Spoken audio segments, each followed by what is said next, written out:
Salut les amis, j'espère que vous allez bien. Et on ne s'est pas parlé depuis un certain bout de temps. En tout cas, je n'ai pas débriefé les matchs du Paris Saint-Germain depuis une éternité et je suis enfin de retour pour parler librement du PSG. Donc, le match s'est déroulé aujourd'hui, un dimanche 27, au Vélodrome, face à les derniers à Jamin, face à Marseille. Sincèrement, je suis déçu. Vraiment, je suis déçu parce que le classique n'a pas existé. Si j'étais disponible la journée, je vous assure que j'aurais préféré parler du match de Arsenal contre Liverpool plutôt que celui du Paris Saint-Germain contre Monaco et contre Marseille. Il n'y a pas eu d'adversité. En toute sincérité, les Marseillais ont été juste nuls. On peut se plaindre pour le carton rouge, ok, j'avoue. Même pour moi, je trouve que cette décision arbitrale est quand même dure. À la limite, j'aurais peut-être préféré un carton jaune. Mais le pire ici était très élevé et ça fait mal à Marquinhos. Peut-être que c'est une simulation, mais un carton jaune peut-être aurait calmé les choses. Mais dans tous les cas, excepté le carton, et même avant que le carton n'arrive, parce que le carton a été donné je crois, à la 20e minute, sauf erreur de ma part. Donc, Harit reçoit le carton rouge à la 20e minute. Mais de la première minute à la 19e minute, on va dire, Marseille n'a pas existé. Et même après le carton rouge, il n'y a pas eu un semblant du match, en fait. C'est pourquoi je dis que je suis déçu, parce que les classiques, ce sont des matchs intéressants. Il faut que les deux équipes puissent être en ébullition. Je peux comprendre qu'une équipe puisse dominer entièrement une première période, mais qu'une autre puisse reprendre le dessus en seconde période. Ok, si peut-être que vous n'avez pas les armes nécessaires pour gagner toute une période, au moins, je dis bien au moins, avoir des séquences vraiment où on pourrait apporter un réel danger à l'adversaire. Mais pendant tout ce match, je vous dis, pendant tout le match, à aucun moment du match, je me suis dit, Marseille va marquer. Je ne dis pas que Marseille va gagner, mais je dis juste, Marseille va marquer. À aucun moment du match. Mais c'est le classique le plus nul en termes de performance marseillais, je précise, que j'ai vu. Ils ont été tellement nuls. Même lorsque Messi les tapait ou les autres les tapaient, ils n'étaient pas aussi nuls. Désherbé, vraiment, je suis vraiment déçu. Et là, on parle d'une équipe qui n'a pas joué pendant une semaine. Aujourd'hui, une semaine, c'est beaucoup parce que la majeure partie des équipes jouent tous les 3 jours. Regardez le Barça, en 7 jours, on a eu 3 matchs. 7 ou 8 jours, on a eu 3 matchs en 7 jours. Et donc, du côté du Paris Saint-Germain, je crois que c'est 2 matchs. Marseille a eu 7 jours de repos. Et vous, après 7 jours de repos, vous sortez ce genre de performance. Mais c'est pas possible. Comment est-ce qu'on peut être nul à ce point? Vraiment, je n'ai pris aucun... Normalement, je devais célébrer le match du Paris Saint-Germain quand même. On a gagné, on a écrasé Marseille, c'est beau, mais l'adversaire n'a tellement pas existé que j'ai l'impression que j'ai perdu mon temps en regardant Marseille jouer. On aurait mis des vieilles avec des cannes dans ce terrain, il n'y aurait eu aucune différence. Sincèrement, aucun pressing, aucune envie.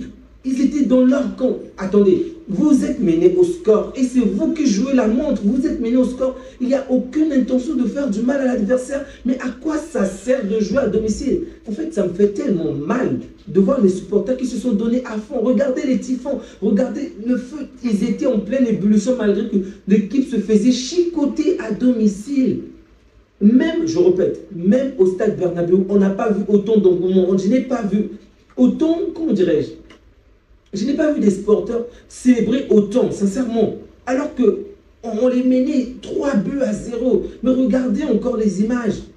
Aucune envie. Désherbé qui est là constamment, la main devant la bouche, la main sur le visage. Il a compris qu'il est mort, mais fais quelque chose. Fais quelque chose.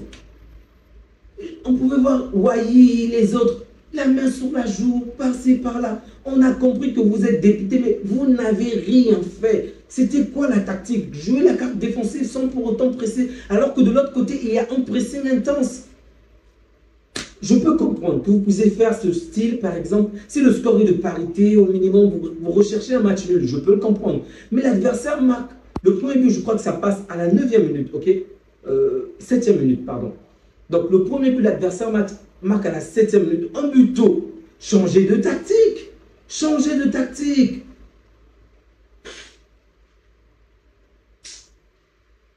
Aucune adversité. Donc, en fait, le match s'est joué. Le match, je dirais même que le PSG a gagné pendant les 43 premières minutes ou 45 premières minutes. Le match était terminé. En seconde période, c'était vraiment une balade d'enfance. Ils se sont amusés. Et même ce score de 3 buts à 0 est frustrant. Parce que le PSG aurait pu gagner 5, 4, 5, 6 même. Mais Dembélé est un tocard. Dembélé est un tocard. Il est passeur aujourd'hui, ok. Il a une fois encore dribblé par-ci, dribblé par-là, mais ce mec, oh, il est vraiment, je répète, vraiment incorrigible. Depuis combien de temps l'on se plaint que Dembélé n'arrive pas à marquer lorsqu'il est en face d'un poteau? Il a fait la même chose à Barcelone, on nous avait éliminés à cause de lui face à Liverpool. Il a fait la même chose encore en Ligue des Champions récemment. Aujourd'hui encore, le mec, tu es seul. En face de toi, tu as le gardien et le poteau. Le poteau est assez grand. Tu es tout petit. Le ballon est tout petit. Le gardien est tout petit. Tu n'arrives pas à viser le poteau. Mais comment est-ce que tu fais pour rater ça? Comment c'est possible? En fait, la chose la plus complexe à faire, c'est rater. Et c'est rater. Vraiment, je vous assure que je n'ai pas compris. C'était plus difficile de rater la balle que de marquer. Et pourtant, il rate encore. Le pire, c'est que ça ne se fait pas un seul week-end ou 2 fois. C'est tout le temps la même chose. J'ai l'impression qu'il ne va jamais progresser sur ce style-là. Ok, c'est seulement contre le Barça qu'il a eu peut-être un excès de zèle ou en début de saison, il a réussi à marquer quand même un peu de la tête. Mais sinon, c'est regrettable. Regardez même Yamal. La saison dernière, je disais que je m'inquiétais par rapport à son niveau. Saison dernière ou début de cette saison, je crois que saison dernière, je disais je m'inquiétais parce que, oui, la saison dernière, qu'il ressemblait de plus en plus à Dembélé. Et ça m'inquiétait beaucoup parce qu'il dribble bien, il fait bien les passes, il fait bien ceci, il fait bien cela. Mais lors des dernières lignes, il avait constamment du mal à finir les actions. Et qu'est-ce qu'on a remarqué pendant la trêve internationale? Il a tout fait pour tout changer. Il a été tellement décisif avec l'Espagne, tellement décisif avec le Barça que j'ai complètement oublié tout ça. Mais Dembélé, depuis 2000 combien? C'est toujours et toujours le même disque qui tourne en boucle. En boucle. Bref, les amis, je ne vais pas rester négatif. Le match était très beau du côté du Paris Saint-Germain, même s'ils auraient pu marquer plus. Ok, Barcola, bravo. Pour moi, tu es peut-être l'homme du match avec... Bravo vraiment à Barcola. Bravo, Barcola a fait un très bon match. Pacho également, il n'était pas très chaud, mais Pacho également a fait un très bon match. Ok, il était vraiment là sur les actions décisives. Mais pour moi, vraiment le maître aujourd'hui, c'est Neves. Pour moi, il est au-dessus de tout. Il a vraiment fait un match Gotex. À côté de Neves, j'ajouterai un tout petit peu Warren Zaïre-Emery, surtout en première période. En deuxième période, étant donné que la domination était large, le PSG n'a pas été exceptionnel. Ok, il y a eu de très bonnes choses, mais on a bien senti que l'envie de marquer, de vraiment faire du mal à l'adversaire n'était plus comme avant. Et je dois quand même reprocher cela à Luis Enrique. On l'a vu avec le Barça, on le voit avec les clubs allemands. Les mecs, même s'ils te mènent 10-0, tant que l'arbitre n'a pas sifflé la fin, ils poussent les joueurs à toujours marquer, à toujours faire du mal. Mais Luis Enrique, je ne sais pas, il s'est relâché en fait.